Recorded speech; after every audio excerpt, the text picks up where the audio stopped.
Selamat malam, kami dari kelompok 10 yang yang mengambil judul penerapan distribusi Poison untuk menghitung jumlah mahasiswa yang menggunakan BIM di Telkom University setiap jam dalam satu hari.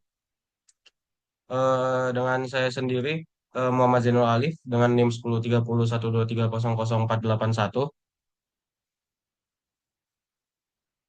Lalu ada saya Arif Bagas Nugraha dengan NIM 1030013001114.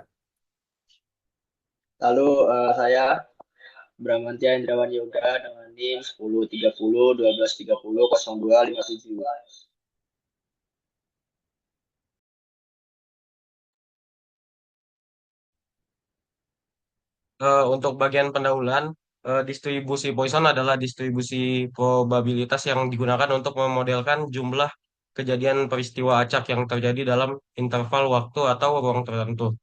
Nah, di distribusi ini cocok digunakan untuk peristiwa yang jarang terjadi dalam suatu periode waktu tertentu. Nah, di dalam penelitian ini, distribusi Poisson diterapkan untuk menghitung jumlah mahasiswa yang menggunakan BIM di Telkom University dalam satu hari, yaitu dari jam 8 hingga jam 9 malam. Penggunaan BIM di kampus merupakan peristiwa acak yang dapat terjadi pada jam-jam tertentu. Dengan menggunakan distribusi Poisson, kita dapat menghitung peluang terjadinya jumlah mahasiswa yang menggunakan BIM pada setiap jam, serta mengetahui rata-rata dan variansi dari jumlah pengguna BIM tersebut. Penelitian ini bertujuan untuk memberikan pemahaman lebih lanjut mengenai pola penggunaan fasilitas BIM di kampus dan membantu dalam pengelolaannya.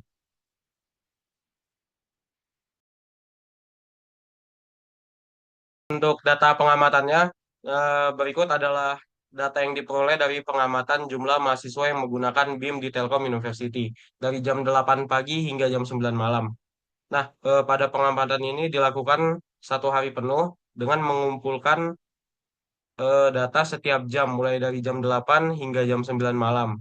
Data yang terkumpul mencerminkan pola penggunaan BIM oleh mahasiswa yang terjadi secara acak dalam periode tertentu. Contohnya pada jam 8, jumlah rata-rata mahasiswa yang menggunakan BIM itu 8 orang. Nah, sedangkan untuk jam 9 itu 10, jam 10 itu 12 orang, jam 11 itu 9 dan seterusnya. Hingga jam 9 malam yaitu 6 6 orang yang menggunakan BIM pada jam itu.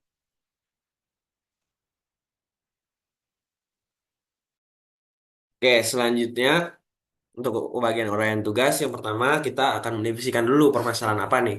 Nah, jadi permasalahan yang kita hadapin itu di penelitian ini tuh kita mau menghitung jumlah mahasiswa yang menggunakan BIM di Telkom University pada setiap jamnya lah, dalam jam jam terutama jam jam jam operasi ya, pada jam operasi itu, yaitu kita dari jam 8 pagi hingga jam 9 malam. Nah, penelitian ini bertujuan untuk menggunakan distribusi Poisson untuk menghitung peluang terjadinya peristiwa tertentu. Contoh kayak kemungkinan jumlah mahasiswa yang menggunakan BIM pada jam tertentu.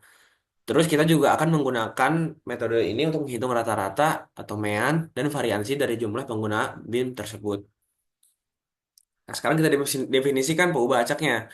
Nah, peubah acak yang kita gunakan di penelitian ini adalah jumlah mahasiswa yang menggunakan BIM di setiap jamnya, di setiap jam operasinya gitu.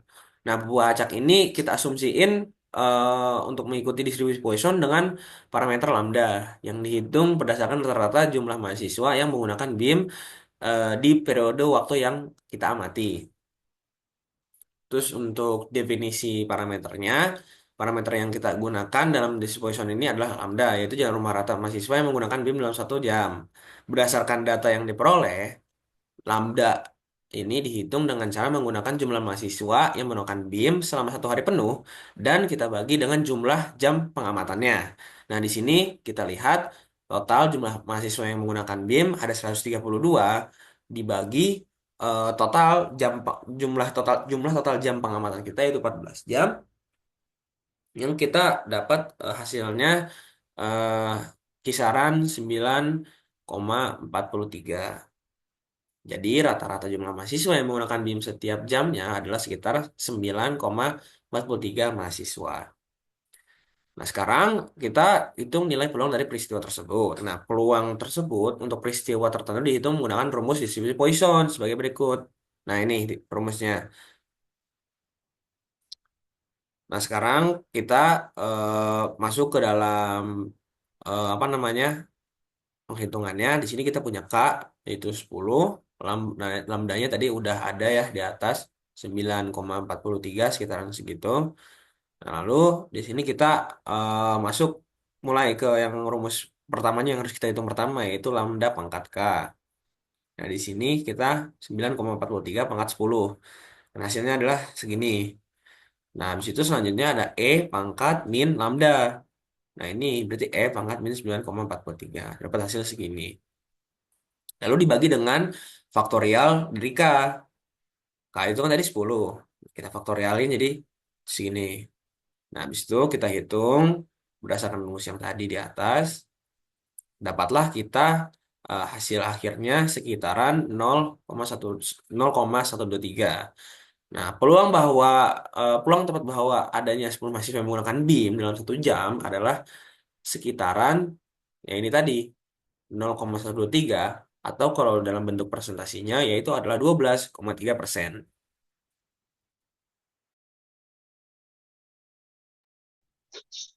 Oke, selanjutnya ada nilai mean dan variansi dari perubahan acak.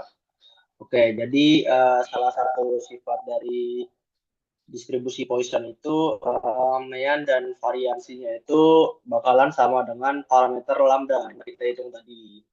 Oke, kita masuk ke mean. Mean dari distribusi Poisson itu mewakili rata-rata jumlah kejadian yang diharapkan terjadi dalam interval waktu atau ruang tertentu.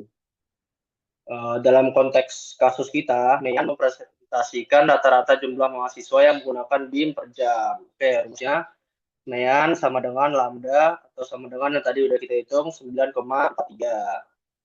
Oke, yang kedua ada variansi distribusi Poisson. Oke, variansi dari distribusi Poisson mengukur sebaran data di sekitar nilai mean. Semakin besar variansi, semakin besar fluktuasi jumlah mahasiswa yang menggunakan BIM per jam. Rumusnya juga sama, jadi dia nilainya 9,43 juga. Oke, masuk ke kesimpulan. Jadi berdasarkan hasil pengamatan dan perhitungan menggunakan distribusi Poisson, bisa disimpulkan bahwa rata-rata jumlah mahasiswa yang menggunakan BIM setiap jam adalah sekitar 9,43 mahasiswa. Selain itu juga distribusi Poisson digunakan untuk menghitung peluang terjadinya peristiwa tertentu seperti jumlah mahasiswa yang menggunakan BIM pada jam tertentu. Hasil analisis ini dapat digunakan untuk mengoptimalkan penggunaan fasilitas BIM di Telkom University dan memahami pola penggunaan sepanjang hari. Oke, mungkin sekian hasil laporan kami. Kurang lebihnya mohon maaf. No way. Salam dulu aja. Assalamualaikum warahmatullahi wabarakatuh.